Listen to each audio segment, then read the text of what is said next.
I open this academic session in which Ms. Irina Pokhilenko is going to defend her thesis, Costs and Benefits in Education, Addressing Methodological Challenges and Broadening the Societal Perspective in Mental Health Economics. And we welcome, of course, the candidate and wish her lots of success, also the Paranym.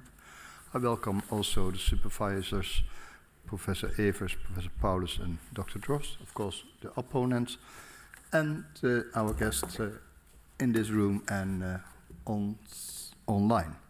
But before we start, we give you the floor for a short presentation about your thesis. Thank you. Dear Pro-Rector, dear members of the Defense Committee, dear family, friends, colleagues, in the upcoming 15 minutes, I will present the summary and the main results of my doctoral dissertation titled Costs and Benefits in Education, Addressing Methodological Challenges and Broadening the Societal Perspective in Mental Health Economics. And as per usual, I will start with background. It is estimated that 1 in 2 people will experience mental problems during their lifetime. And mental ill health can have devastating effects on individuals, families, communities, and society as a whole, as people affected by mental ill health also tend to have worse physical health and experience other difficulties in life, such as not being able to complete education or thrive at work. Mental problems can also be very expensive, costing European countries, on average, over 4% of their GDP, as you can see on this graph. And this only includes spending on providing health and social care to people with mental problems, as well as the cost of lost productivity associated with mental ill health.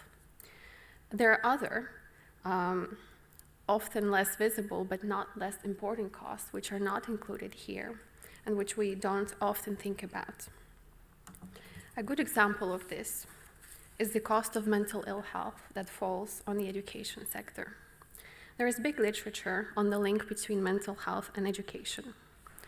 Research shows that children with mental conditions require much more additional support to achieve the same educational outcomes compared to children without mental conditions. And this is often linked with high costs that fall on the education sector. Just to give you an example, a recent study conducted in the Netherlands estimated how much attention deficit hyperactivity disorder cost to Dutch society, and they found that over 60% of this cost fell on the education sector. There are also good news. There are interventions out there to prevent and treat mental conditions that can not only lead to benefits to the affected individuals, but also lead to broader benefits for the society and for the sectors affected, including the education sector. And these concepts of costs and benefits are very important to think about. As we all know, the money is always scarce. We can only spend it once, and it is important to make wise decisions about the best way to do this. And the problem of scarcity is the central questions for economists. And we, as health economists, look at it in the context of health and healthcare, trying to help policymakers allocate scarce resources to achieve the best health outcomes for the population. Economic evaluation is one of the most commonly used tools by health economists. It compares two or more alternative courses of action, for example, different healthcare interventions in relation to their costs and outcomes, trying to identify which course of action delivers the most value for money. One of the most important decisions at the outset of conducting an economic evaluation is the choice of perspective, as it ultimately determines the scope or the range of costs and outcomes of interventions to be considered. Traditionally, economic evaluations adopted the healthcare perspective, focusing on the impact of interventions on the healthcare sector. While this does make a lot of sense, many interventions, especially more complex ones, such as those meant to treat or prevent mental conditions, often take place in a broader societal context, affecting sectors beyond the healthcare sector alone. And to be able to capture these impacts in an economic evaluation requires adoption of a broader, or often called societal perspective. There are two main research gaps that I tried to fill with the research that went into my dissertation. First, due to the predominance of a more narrow healthcare perspective in health economics, important costs and benefits of interventions, such as those that occur in the education sector, are rarely considered in economic evaluations. By not taking them into account, researchers are risking providing incomplete evidence and inaccurate recommendations for policymakers, and this, in the long run, may lead to suboptimal health outcomes for the population. Second, there is a lack of methods and tools to support the inclusion of costs and benefits in the education sector in economic evaluations. So for the researchers who do want to do the right thing and include these costs and benefits in economic evaluations, it is very difficult. Due to the lack of proper methodological guidance, costs and benefits in the education sector included in economic evaluations in a variety of ways. It makes it difficult to compare the studies. It makes it difficult to compare the generated evidence, and we're not easily able to transfer the evidence generated in one study to another context. And this is not the most efficient way to conduct research. So in light of these research gaps, the aim of my dissertation was twofold. First, I aimed to investigate the available methods for including education costs and benefits in economic evaluations, and to explore the attitudes of health economists towards doing this. And the second aim of my dissertation was to propose new standardized methods that can enable the inclusion of education costs and benefits in economic evaluations. So simply put, I wanted to look at what was out there already and to propose something new that will be meaningful. And I would like to note that the research that went into my dissertation was not a standalone project. It was conducted alongside a broader research initiative, the Pecunia Project, which aimed to develop standardized and harmonized methods for conducting economic evaluations, especially economic evaluations conducted from a societal perspective in the European context. So to fulfill the first aim, I conducted a review of economic evaluations and cost of illness studies set in the mental health domain. I was interested in the studies that included costs and benefits in the education sector, and especially in the methods that the researchers used to do this. The results of this study show substantial variation in the choice and the use of the methods to include these costs and benefits, and a general lack of transparency in reporting on the methods. And these results indicate the importance of developing stronger methodological guidance in this domain, as well as the general need to be more transparent in how we report our research.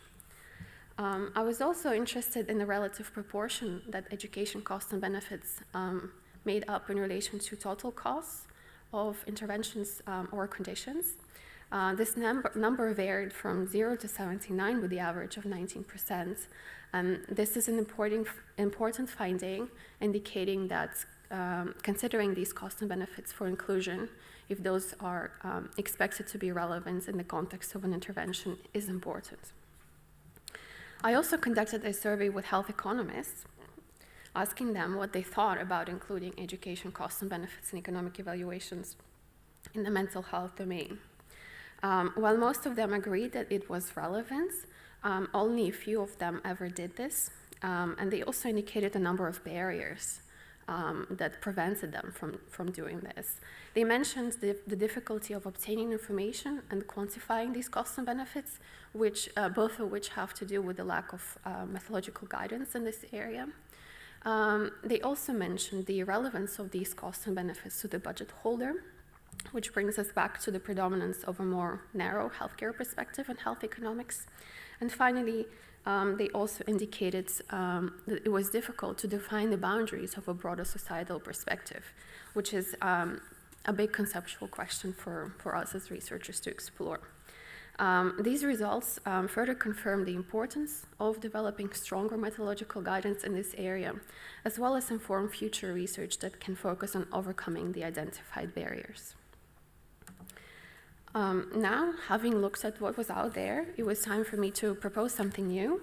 And in the study in chapter 3, I present a list of 24 costs and benefits that could be relevant to include in economic evaluations of mental health interventions. This list was developed based on a review of academic and international grey literature and a survey with an international group of experts in the education sector. You can see examples of some items included on the list in this table. It includes items such as special education school and home education, and every item was accompanied by a brief description to facilitate the clarity of the items on the list. And this list can be used by researchers to select relevant cost items for inclusion in economic evaluations conducted in the mental health domain. In the study in chapter 4, I used a list that I presented in chapter 3, supplemented with some additional literature search, and asked health economists to rank the items on the list. And to do this, I used a method called best-worst scaling. So in short, health economists were presented with 12 questions that looked like this. In each questions, they were presented with a list of 5 items, and they were asked to indicate which one of these would be the most important to include in an economic evaluation in the mental health domain, and which one would be the least important. Based on their responses, I was able to calculate the mean relative importance scores for the items, and this is the resulted ranking. The items on the top were indicated to be the most important to include in economic evaluations in the mental health domain. Those were special education school attendance, absenteeism from school, and reduced school attainment. And the items on the bottom were indicated to be the least important. And this ranking is meant to help researchers to focus on the most important items for inclusion in economic evaluations, which is particularly relevant when research resources are limited. Following this, the study in chapter 5 describes the development process of a multi-sectoral, multinational resource use measurement instrument developed in the Pecunia project. This instrument, or simply put, a questionnaire, can be used in economic evaluations conducted from a societal perspective to collect costs from patients. It was developed based on best practices, and it includes, among other, a section on resource use in the education sector. The section was developed based on a list of costs and benefits presented in chapter 3. And you can see some examples from this section on the slide. One of the main advantages of using this tool is its link to a compatible costing tool, which I will talk about in more detail in my next slide. And using these two tools together is meant to produce more comparable and transferable resource use and cost data for economic evaluations. And finally, the study in chapter 6 described the application of a standardized costing tool, the Pecunia costing template, to calculate the unit costs of selected education services in 5 European countries: Austria, the Netherlands, Germany, Hungary, and the UK. The services were selected from the list of costs and benefits presented in chapter 3, and the unit costs were calculated either using publicly available secondary data or data collected from service providers. The results for one of the selected services, educational therapy in primary school, are displayed on the graph. The idea behind using a standardized methodological approach was to reduce the variation in the unit cost that comes from the use of methods. However, as you can see, from this graph, the unit cost still varied quite a lot, even in terms of the measurement units. So some unit costs corresponded to the measurement unit of per contact, while some corresponded to the measurement unit of per day. And this variation mainly stems from the variation in the data that was available in each country, but also in the differences in the educational systems and in the purchasing power parity across these countries. In general, this tool was helpful in reducing the variation in the unit cost that comes from the choice of methods, as well as being more transparent about other sources of variation that affect the variability of unit costs.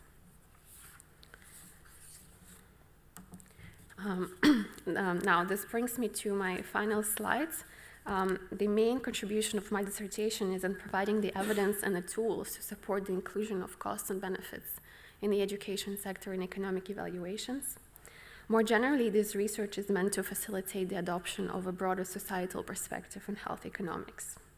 Zooming in on the methods that I presented today, these are meant to contribute to reducing methodological variation and form the basis for further harmonization and standardization of health economics methods in Europe and hopefully beyond. And finally, in terms of policy relevance, the research that went into my dissertation can help provide evidence to support broader approaches to policy making and stimulate cross-sectoral collaborations and funding arrangements for mental health care. This brings me to the end of my presentation. Thank you very much. Thank you very much for your clear presentation. Then we will now start the opposition. And the first opponent is also the chair of the assessment committee, that's Professor Majois. She's professor of epilepsy, in particular education, in the University of Maastricht. Thank you.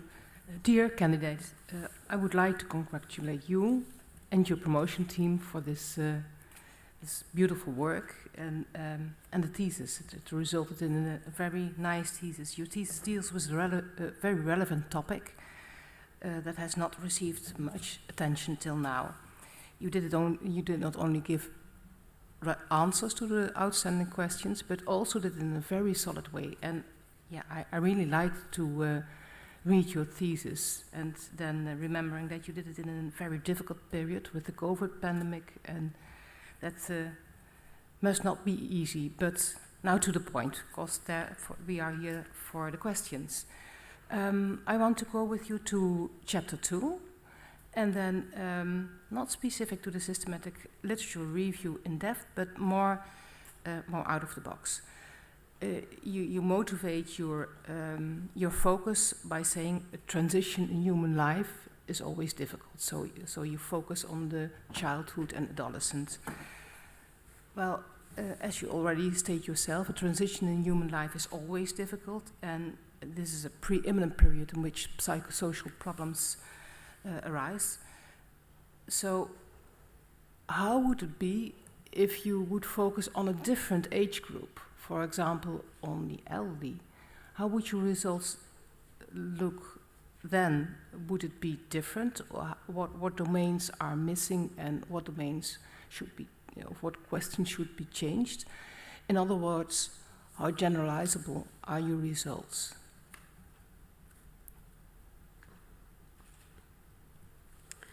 Highly esteemed opponents, thank you very much for the compliments and for acknowledging the relevance of my work, and of course for a very interesting question. So in my work, I focused on exploring the impacts of mental conditions on the education sector. And naturally, the focus was on children and adolescents because this is the age group that participates in the education sector the most. Hence the focus.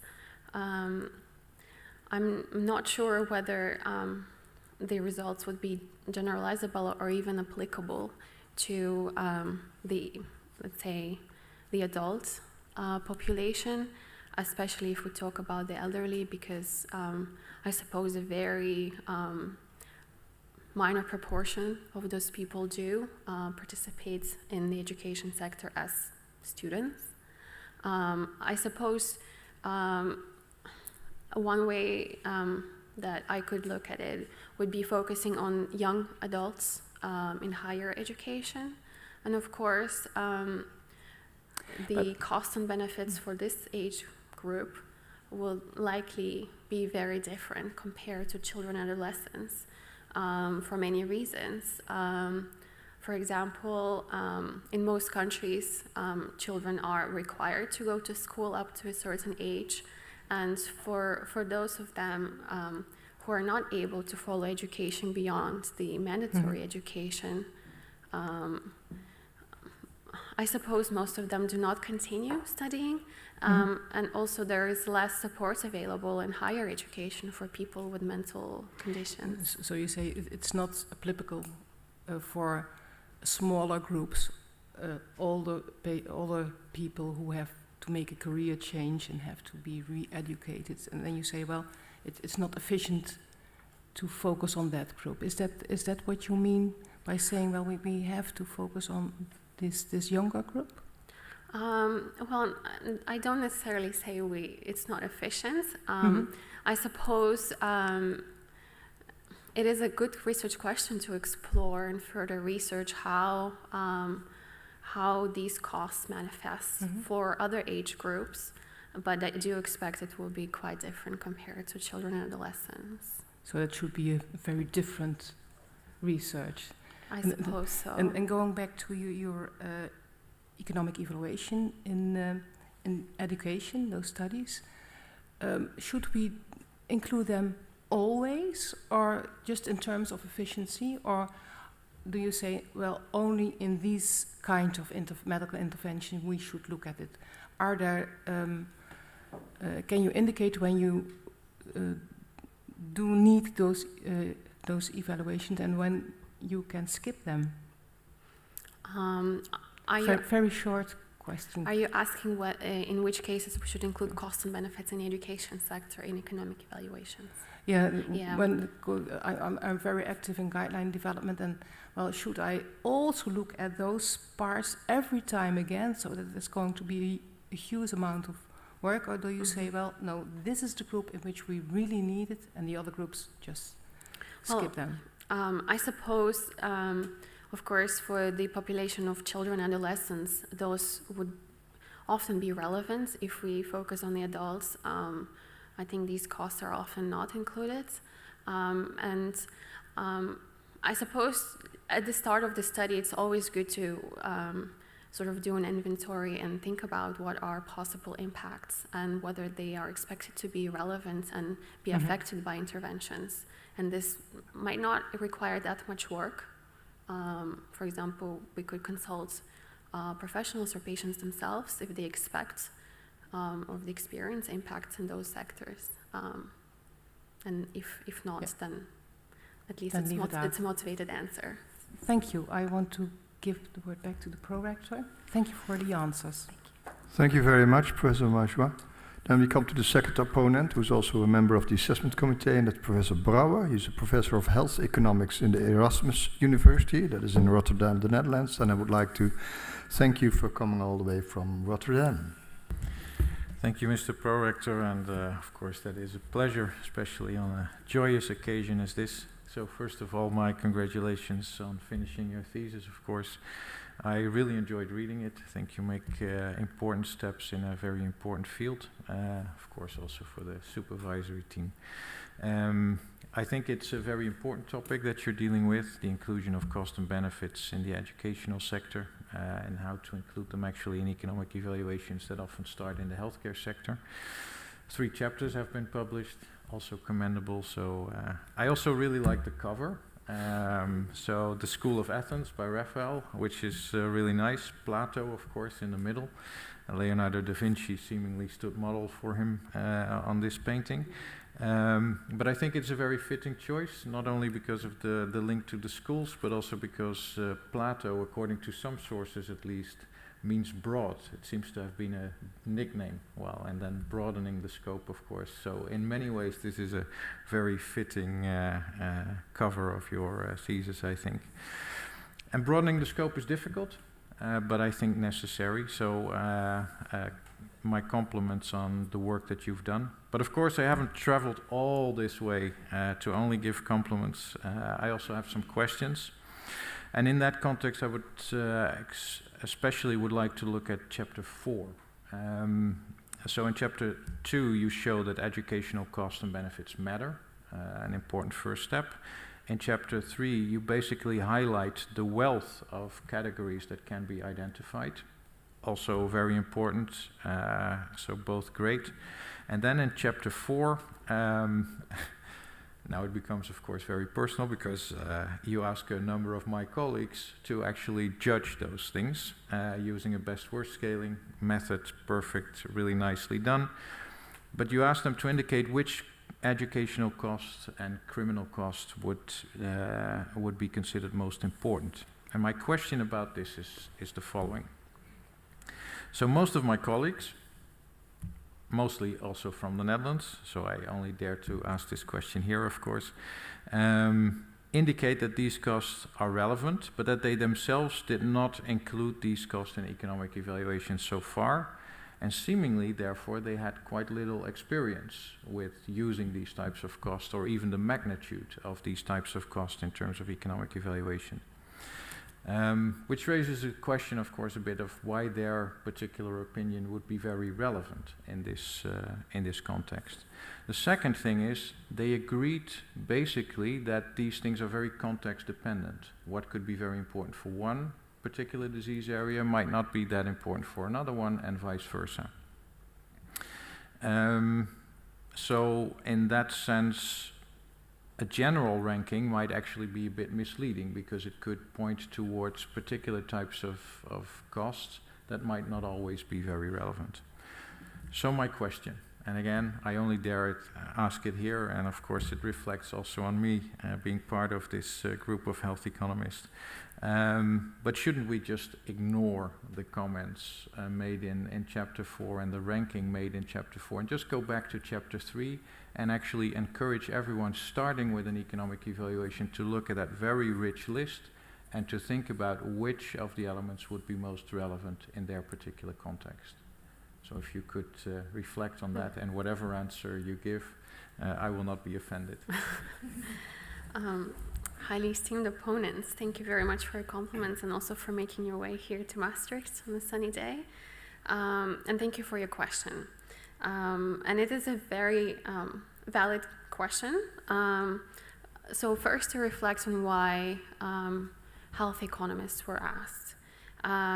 It is correct that there are various groups that could have participated in this exercise, and health economists were chosen mainly because they are often the ones who are involved in selecting the costs for inclusion in economic evaluation. So they do have experience making that judgment, which is why a pragmatic decision was made to approach that group.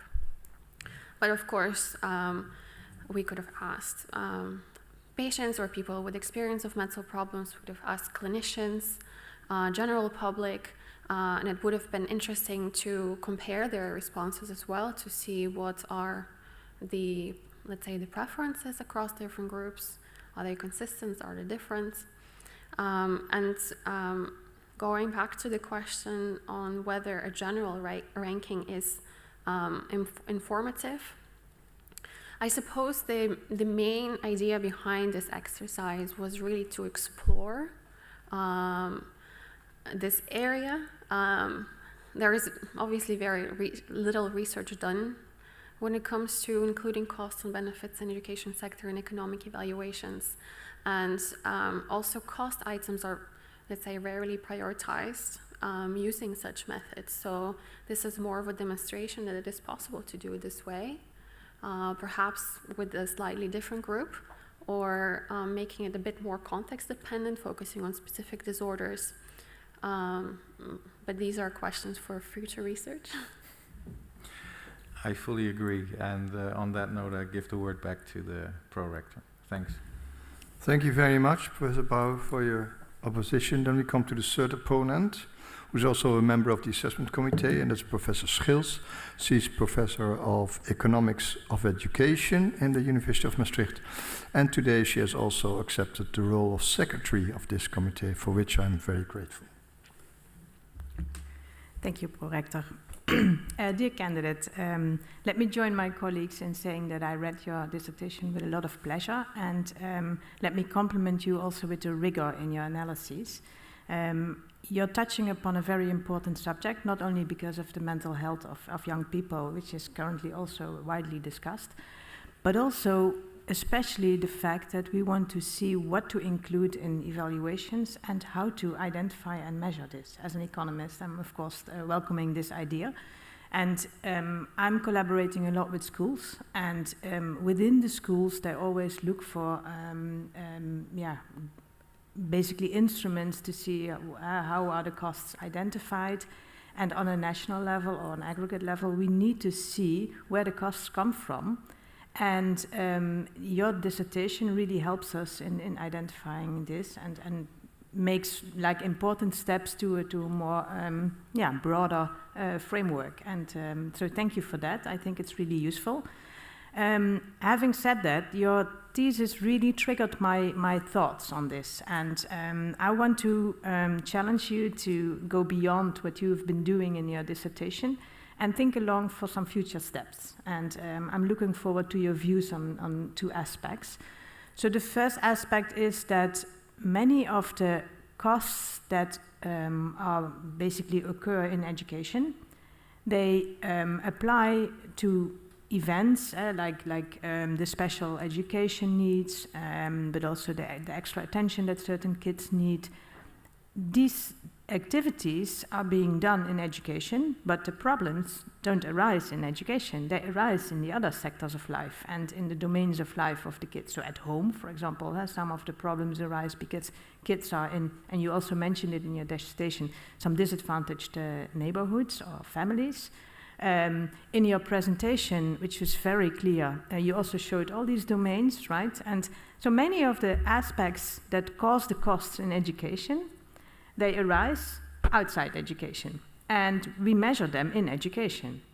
So what could you advise us to see if we want to look at the payment of these costs, because that's eventually the next step, who's going to pay for the costs? How would we divide them back into all these different domains of life? Do you have any thoughts on this? And can we do this, or is it difficult? Or I'm just looking forward to some thoughts of you on this, because you have been digging into this. And the second thing, which is kind of related, is that most of the activities that you also present in the list in chapter 3, they are basically all kinds of formal activities. And hence, we are also measuring mostly formal costs. But there's a lot of time spent in education, which is more informal, dealing with the mental health of especially young kids. Do you have any idea how we could include these informal activities and hence informal costs in your framework? And how that would enrich your framework, and which is, of course, also a challenging idea. But so looking forward to your thoughts on these two extensions. Highly esteemed opponents, thank you very much for the compliments and for acknowledging the relevance of this work. I'm pleased to hear that it's relevant beyond the domain of health economics. And thank you for your very interesting questions. So to reflect on the first point about costs falling on different, let's say, sectors or domains of life, well, this is something that we do in health economic analysis often by measuring, let's say, costs and separating costs into, let's say, the costs that occur in the education sector and healthcare sector, let's say personal costs borne by families and patients. So I think maybe the first step to being able to capture all these different costs is designing good, valid measures to be able to do that. I hope that I sort of answers the first part of your question. And in terms of the second part, on informal activities, I was wondering whether you could provide some examples, because I'm not really sure what you referred to. So now you, for example, in the list, there's a lot of activities like the special education needs, but sometimes teachers, they just spend extra time with kids, which is not formalized into like extra time. It's just they do it informally. And teachers feel that they have to do more than just teach the kids language and reading. And this extra time and this extra burden on the teacher, like also in the COVID pandemic, teachers checking up on kids in an extra way. They went through houses and stuff like this. This informal activities, can we capture that in one way or another? Short answer, please. I suppose yes, but again, I think it comes back to designing the appropriate measures to measure these costs and perhaps going really into the field and trying to observe what it is that we want to capture, what is happening to fit this in the developments of the measures subsequently.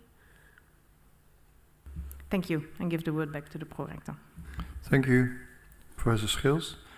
Then we come to the following opponent, who's also a member of the assessment committee, and that's Dr. Jackson, and she's a senior lecturer in health economics in the University of Birmingham, UK. And thank you for coming all the way from the UK. The University of Maastricht is always glad with guests from outside and certainly with guests of abroad. Thank you, Pro-Rector. It's a pleasure to be here. First of all, I'd also like to say congratulations to the candidate and to the supervisory team on an excellent thesis, which I very much enjoyed reading. And as other colleagues have said, it really does seem particularly important and has been highlighted by the pandemic. So in terms of my questions, dear candidate, my first question relates to Chapter 3, where you use the literature to identify intersectoral costs and benefits in the education sector. And you also raise the issue of situations where the boundaries of the sector might not be particularly clear. So, for example, you raise the example of premature school leaving, where there might be impacts for the educational sector and the labour market. And I just wondered if you could reflect further on how we might address these issues where the boundary isn't particularly clear. Esteemed opponents, thank you very much for your compliments and for coming here all the way from Birmingham. And thank you for your question. I think, indeed, as you mentioned, it is a challenge that we discovered, that I discovered while conducting research in this domain. There are some costs that are not clearly part of education sector. For example, parental out-of-pocket expenses on education or additional schooling or government subsidies. And I do think that it also really depends on the context, the national context. So in some countries, certain costs do fall within the education sector, while in some it doesn't. So I do think, again, that to be able to capture where these costs fall requires sort of going really back to the fields and doing some tracing work in terms of who is financing what, who is bearing the costs. And it can be quite difficult, but I do think it's an interesting question to explore. Thank you. In terms of my second question, I would like to move to Chapter 6. And you just showed it in your presentation as well on one of your slides. You highlight the difference in costs across countries, and particularly in relation to the reference costs, which vary between countries. And I'm just wondering how you might take forward your research to improve the comparability of economic evaluations between countries. How might your research help us in the future, do you think? What might be the next steps? Mm-hmm. Thank you for your question. Indeed, I think the main message of Chapter 6 is that there is just so much variability that we were not aware of before. And this study presents just the first step towards being more transparent and more open about that these sources of variability exist, to be able to start thinking further about how it can be addressed. And for this particular study, a biggest limitation was probably the ongoing pandemic at the time, And one of the sort of foreseen steps that were not feasible to do was collecting primary data from service providers. So I do think it can be an interesting question to explore, to collect, let's say, primary data in all these providers in different countries, and then we are really able to see what these costs are made up of, how it varies across countries, and in that way, I think the unit cost could be much more well suited for use in economic evaluations in the future. Yeah. Thank you for your answers. I'm going to hand back to the Pro-Rector. Thank you. Thank you, Dr. Jackson. Then we come now to the following opponent. That's Professor Boersma. He's Professor of Sustainable Care and Innovation in the Open University of Heerden and the University of Groningen. Thank you, Mr. Pro-Rector. Dear candidate, I also would like to congratulate you, your supervisor, family and friends with the successful completion of your thesis. I read your thesis with a lot of interest. I think it is a very important topic in the context of all the healthcare challenges that we have in front of us, and also, let's say, the societal and economic impact associated to that. In your thesis, you introduced the importance of a broader societal scope for mental health economics to inform optimal resource allocation decisions from a broader perspective. And you this obviously involves a number of methodological challenges, specifically related to assessing costs and benefits, and a lot of these are obviously, let's say, outlined in your thesis. Your focus on broadening the scope is on the education setting. But I was wondering, when reading your thesis, this is broadening the scope. Maybe we should also, let's say, broaden the scope a little bit within the healthcare sector. And I'm coming to my question, but what we know, for example, from chronic diseases like diabetes, CPD, is that this introduces a higher chance of psychosocial, let's say, disorders. Probably the other way around is also true. So wouldn't it also be good to broaden the scope within the healthcare sector, and also, let's say, take those long-term effects, and if we are talking about intervention, also the benefits into account? Highly esteemed opponents, thank you for your compliments and for a very interesting question. So you asked whether in economic evaluations, we as health economists should be thinking about perhaps unrelated or less related healthcare costs that might in fact be more related to a condition. And I think the short answer would be yes, if we want to do our studies by the book. But I think in reality, we're often constricted by a lot of limitations. A lot of studies are short-term, only focusing on 1 or 2 years, where it's quite difficult to capture these longer-term costs. So perhaps this could be more easily done with modeling studies where you extrapolate the data for longer term. But I do think that it would be important to broaden the scope within this domain as well. Okay, thank you very much. And we can obviously, as researchers, always do put that in the box of further research. I would say. May I, for the next question, which is actually related to the first one, ask one of your paronyms to read statement 8.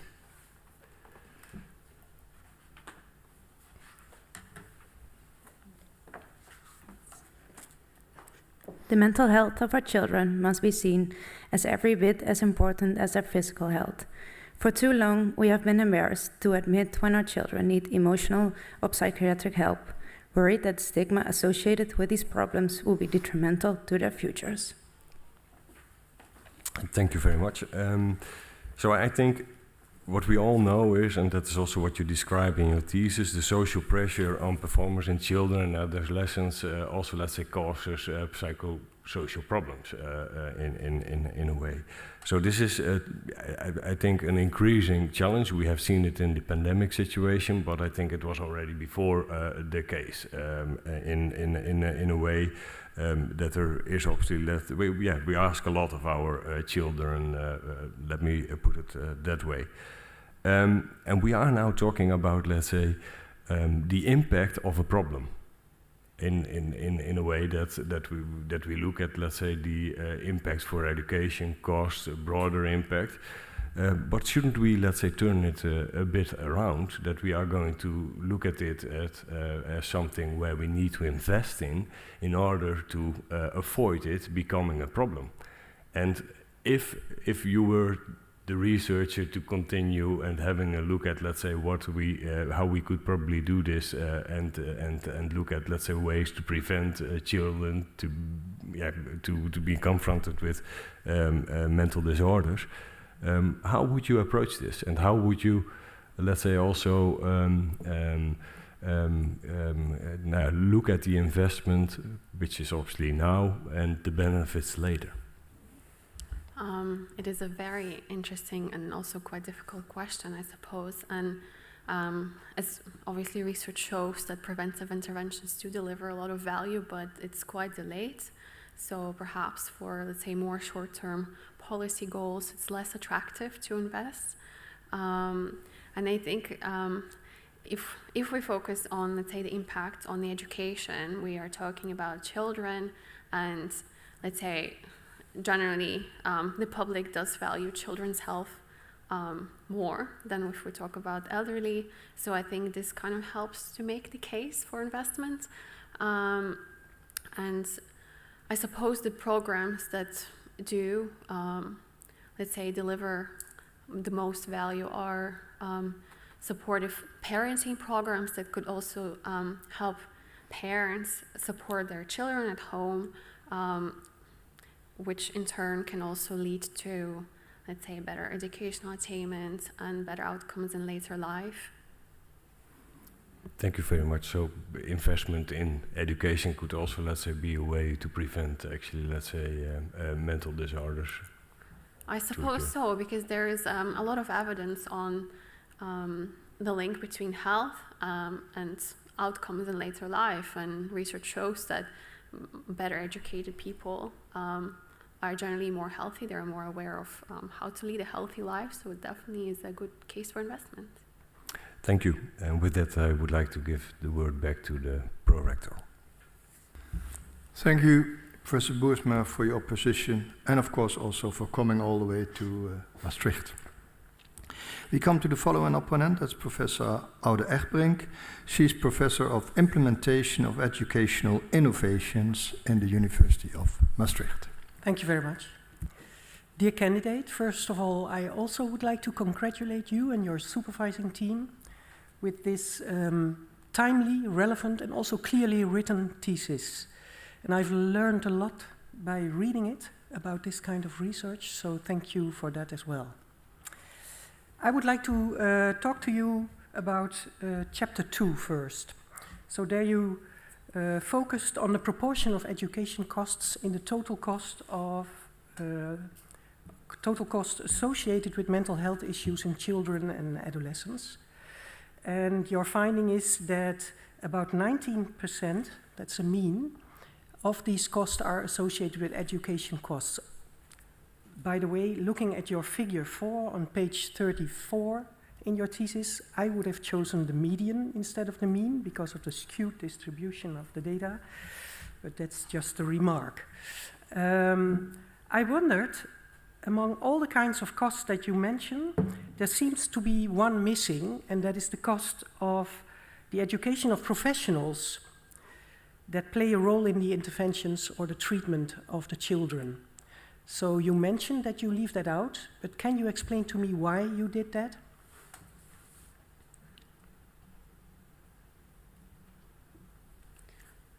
Highly esteemed opponents, thank you for your compliments on my work and for your question. So you asked why costs of educational professionals were excluded. Yeah, the education of the professionals. Education of professionals, okay. Within my work, the definition of the education sector was limited to primary and secondary education. Mm-hmm. So an education of professionals usually applies more to the higher education and concerns adults. Because this is a very underexplored area, the choice was made to focus on, let's say, more on education in primary and secondary setting.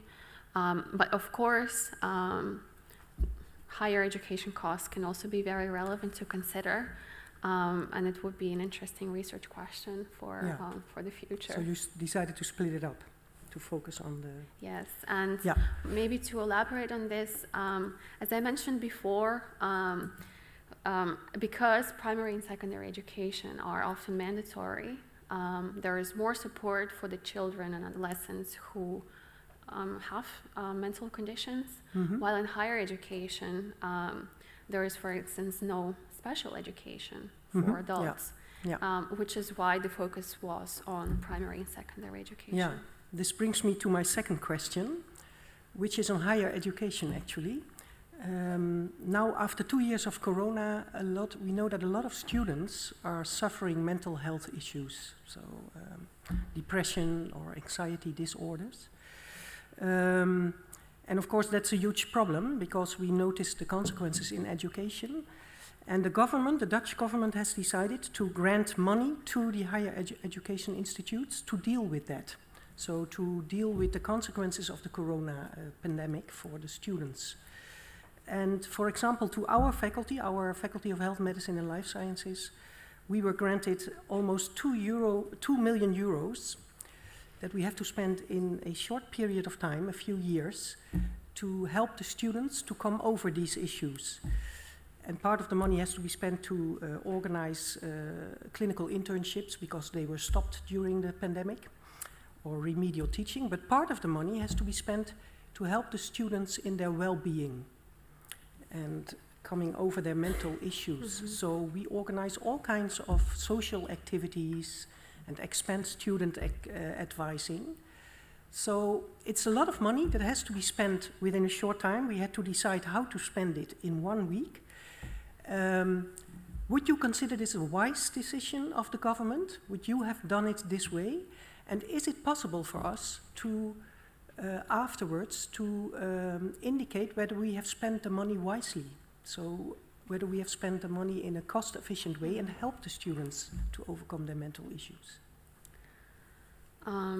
Thank you for this interesting and very practical question.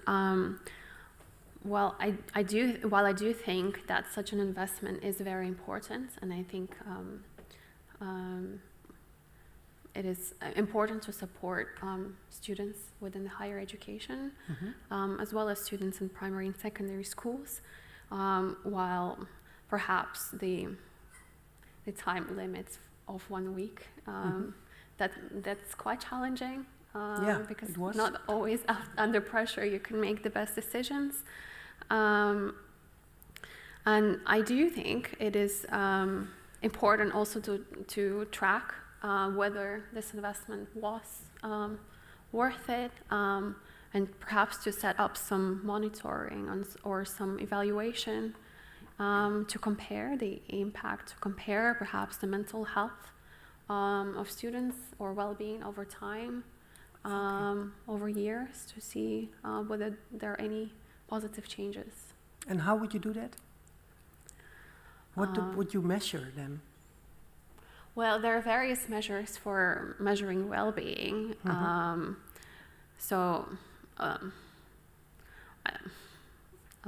maybe I can't come up with a particular instrument right now, but there are quite a lot of measures out there to measure well-being. So I think it could be informative to survey the students over time, perhaps focus on the same group and track them over the years to see how the well-being has changed. Yeah, Yeah, okay, so when the moment comes that we have to answer to the government how we spent the money and whether it was spent wisely, then maybe we could ask you to help us. Thank you very much, and I give the word back to the Pro-Rector. Thank you, Professor Oude-Egbrink. Then we now come to the following opponent, that's Dr. van Maastricht, and she's a senior researcher in health services research in the University of Maastricht. Dear PhD candidate, first of all, I would like to congratulate you with completing this very nice thesis. I would like also to extend my congratulations to your promoters and your co-promoter. I enjoyed reading the thesis, and I believe it's a really interesting thesis on a relevant topic for health economics. But of course, I didn't come today to give you only compliments. I would like to exchange my ideas and hear your opinion on this. My questions are related to the chapter on the impact of your thesis, and I would like to hear your opinion on how your study results can be used in future economic evaluations, and what impact they could have on policy making. My first questions. Suppose you are a researcher and you want to set up an international study, let's say in the Netherlands and Germany, which aims to reduce mental health problems of primary school kids. You used a broader societal perspective because you think that's relevant. And you have to convince your other project members, especially from Germany, to take into account those educational costs and benefits. How would you convince them to take that into account? Esteemed opponents, thank you very much for your compliments and for your question. It is a very interesting question and an important one.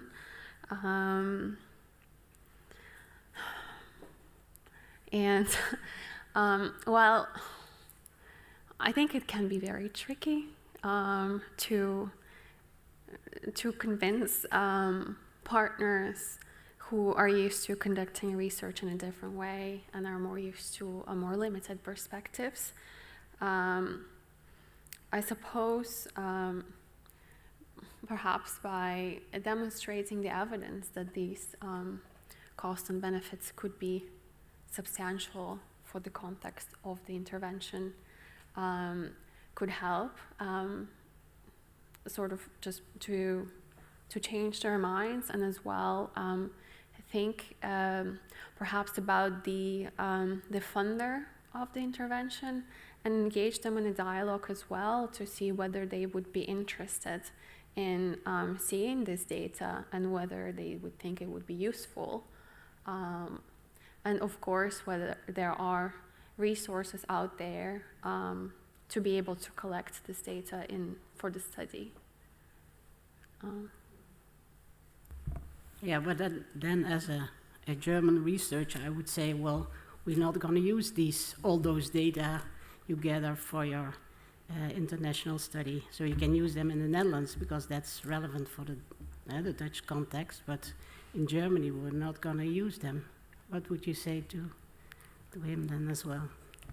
Well, I think sometimes we have to pick our battles, and if they keep saying no, there is only that much that we can do, really. And if we think in the Netherlands that it is important, I think it's important that we proceed and include this in the study, and hope that in the future they will change their minds. Okay, thank you for your answer. Another question. Suppose you find that there are relevant costs and benefits fall in the educational sector, but you have to convince the Ministry of Health to reimburse that specific intervention, but he doesn't mind because all the costs and benefits fall in the educational sector, so they are relevant to the Ministry of Education. What would you how would you convince him or her to reimburse that specific intervention? Yeah, I think it's an interesting question, and it is a challenge, especially for such complex interventions which affect multiple sectors, to find funding, especially if the benefits and costs fall on different sectors. And I suppose it is important to, first of all, be very transparent in reporting the results and where costs and benefits fall. And engaging in dialogue with policymakers in all these different sectors to find a solution together. You may finish, but you can also say enough is enough. I finished. Thank you, Dr. van Maastricht, for your opposition. And dear candidate, the time for the defense of your thesis has passed, and this committee is now going to withdraw to discuss the quality of your manuscript, which has already been approved, and the way you defended it. And I ask you to wait here the return of this committee, and I suspend the meeting.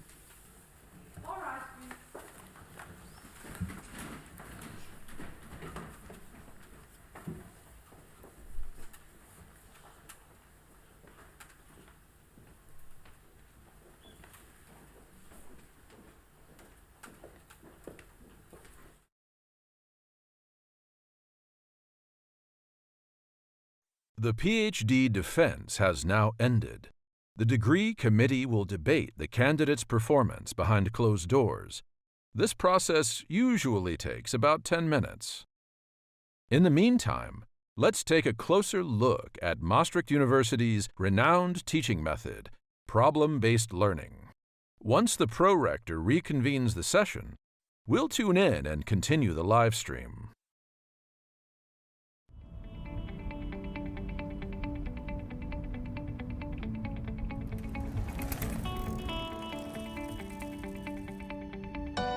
Problem-based learning, or PBL. What does that mean exactly? 3 of my fellow students and I will show you around. Every week, we analyze a different case or issue together. We discuss the case and everyone can contribute different perspectives to the group discussion. If we get stuck, our tutor helps us out and suggests what we could do next. I prefer going to the library to prepare. Here, I can focus and I have quick access to books or journals that help me understand the case. Today, I can also train my stitching skills in the Skills Lab, where you can immediately put into practice what you've learned. After a day like this, I like going to the gym to clear my head and get ready for the next day. At UM, you meet people from all around the world. Hello guys. Some of them are doing their exchange semester here, and they often say that PBL helps them learn and retain things very easily. I can understand why. It's a very active way of learning because you have to bring your own perspective to real-life cases. You have a lot of freedom to manage your time, your studies, your hobbies, and your work. Of course, that also means a lot of responsibility. Right now, for example, I'm arranging my exchange semester in Madrid. How cool is that? In this group session, we're the managers who have to allocate the resources of a real company. This is how we put into practice what we learned this morning. Studying here means being proactive and learning to plan well. Prioritizing and performing well under stress are great skills that help you develop as a person. But now, it's time to grab a coffee at the Student Service Center.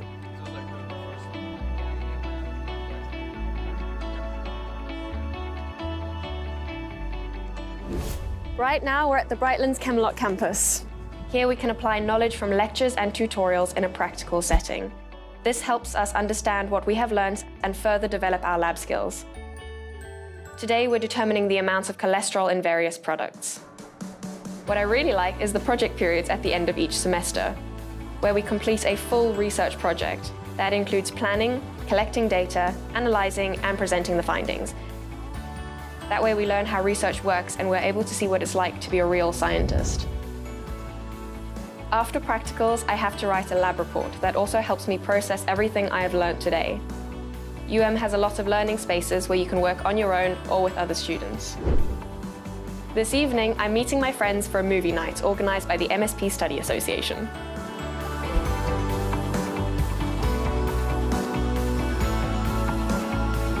If you study law, you have to read quite a lot.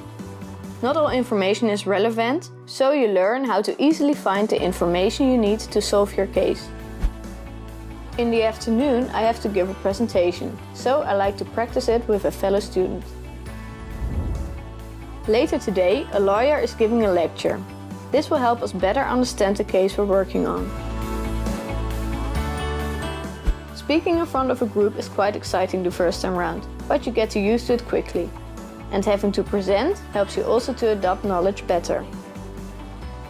What I like the most is that we sometimes get to enter a plea in front of a real judge. These moot courts are really exciting. Now it's time for drinks with friends. Studying is important, but so is relaxing once in a while.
wasn't sick.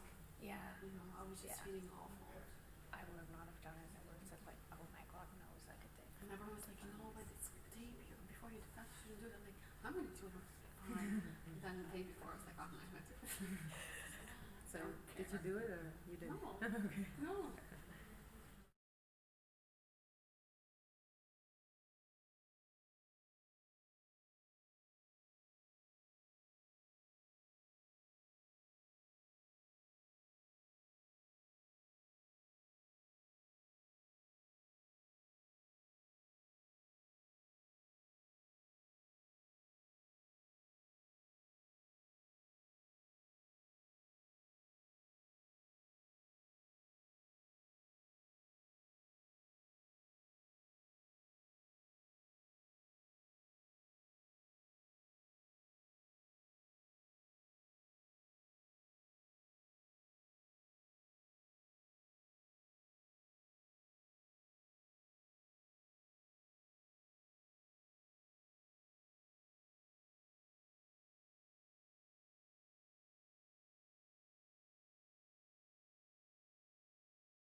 I reopen this academic ceremony. Ms. Irina Pokhilenko, the degree committee here present, has assessed the quality of your thesis and the way you defended it, and in view of its positive verdict and taking into account your previous qualifications, the degree committee has decided to grant you the degree of doctor. Professor Evers is authorized to confer upon you this academic distinction in accordance with Dutch university custom. So, Professor Evers, the floor is yours. All right, please. Dear candidate, do you promise to work in accordance with the principles of scientific integrity, at all times to be careful and honest, transparent, independent, and responsible? I promise. Okay, that's great. By the authority vested in us by law and in confirmation with the decision of the committee here present, I hereby confer upon you, Irina Pokhilenko, the degree of doctor and grant you all rights attached by custom and law. As evidence of this, I now present you with the degree certificate signed by the rector, the secretary, and all the other members of the committee and fixed with the official seal of the Maastricht University.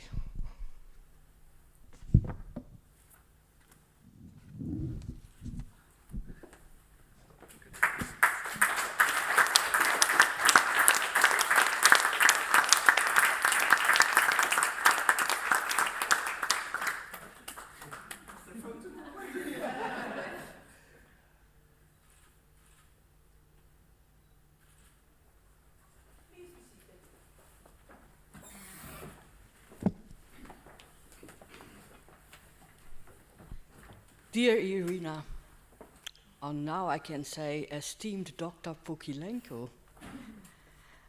on behalf of your promotion team, Sylvia, Ruben and myself, we say, of course, congratulations on obtaining your PhD degree.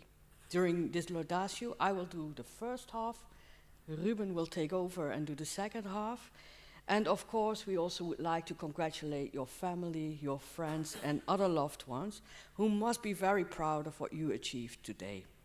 And I can tell you that Sylvia, Ruben, and myself are also very, very proud as your promotion team, especially on what you accomplished in the last couple of years.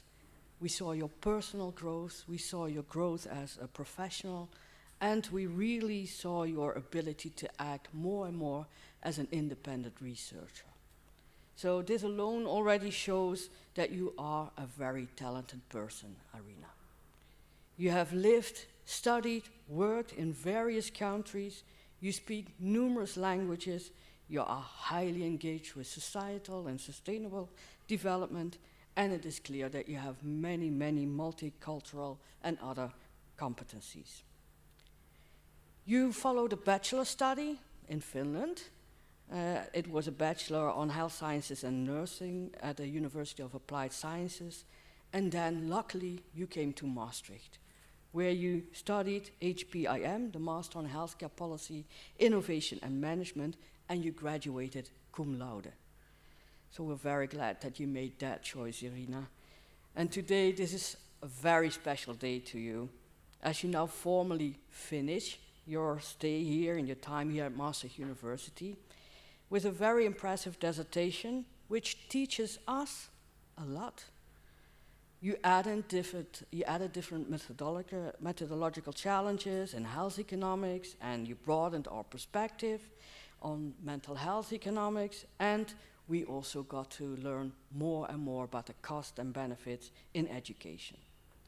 And Irina, if we look at education, then I can see that education has a lot of benefits. It's something that you experienced and that we experienced as a team, especially during your master's program on healthcare policy, innovation and management. During the end of your master's program in the Pecunia project, we were looking for a junior researcher to complement the work of Luca Janse, who is now one of your paranymphs, and who has become a very close and dear friend to you. From your participation in HPAM, we, and I'm now looking at Ruben and Sylvia and myself as your tutor, your lecturer, or your trainer, already knew that you were interested in research and in health economics, and you also showed a very high quality potential with spot-on contributions doing various teaching activities. So the benefits of participating in our educational program became obvious to you as well as to us, as we did not hesitate to hire you for the position of junior researcher at the Department of Health Services Research. It was clear you were our #1 pick. No wonder that a little bit later you were also asked to participate in the Coco Care project. So you see the benefits of education here. Yes, I guess I continue, Irina.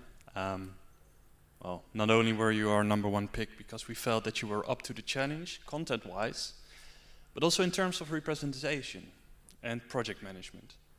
Working in a big international collaboration like the Pecunia project on the horizontal axis, work package tasks, communicating, delegating, taking the lead, defending choices as well in this international collaboration sometimes could be quite a challenge.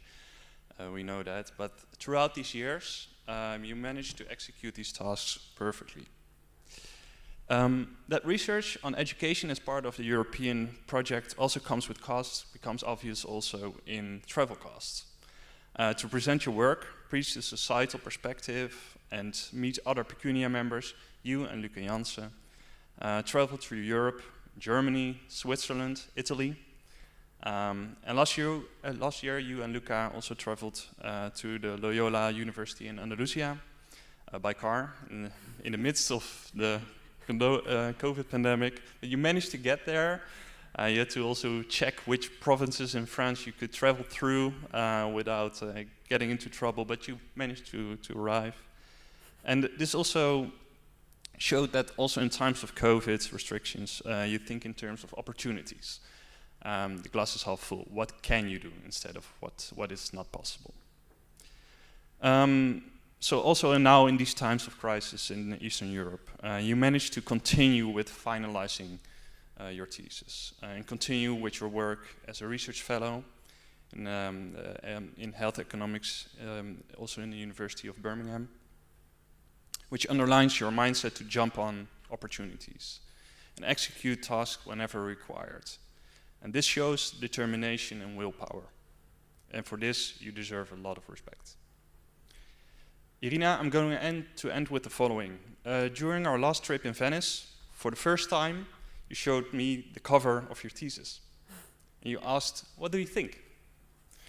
It shows, as Professor Brouwer already mentioned, so he was first to mention this, but I'm going to mention it again, the School of Athens, the famous fresco by Raphael in the Vatican Palace. It shows Plato, Aristoteles, Pythagoras, Archimedes, and Socrates. But just to the right, above Pythagoras, in the bottom left, you see someone looking directly at you, at the viewer. A girl with blonde hair. So I guess this is you, Irina. Also teaching us, which makes this an excellent cover for your work. So it couldn't be better, I guess. So now I'm going to attempt to congratulate you in Russian. So bear with me. It's really not an easy question, easy language.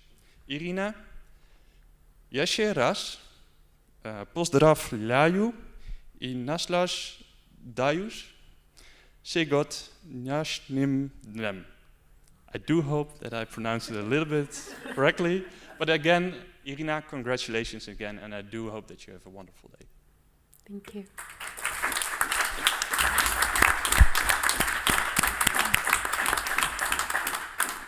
Thank you both for this beautiful laudation.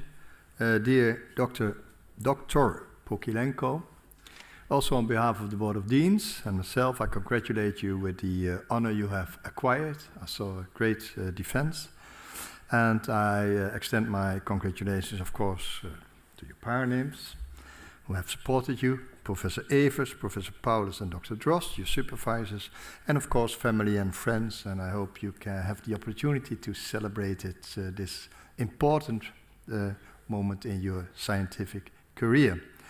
And I wish you a very successful further career. I thank, of course, all the opponents for their presence here today from other universities and also abroad. And I thank the PhD office for the support, the technical support of this ceremony. Having said that, I come to the closure of this meeting. I ask you in the public to already go to the refter where the reception is and get a piece of Limburgse fly, if you want that. And then there is a reception in the garden. We first go to the stairs where we make a picture, so the photographer can follow us. And then we will come to the refter as well. If you don't know when to congratulate the candidate, then you just follow us because we go first. Thank you, and I close this meeting.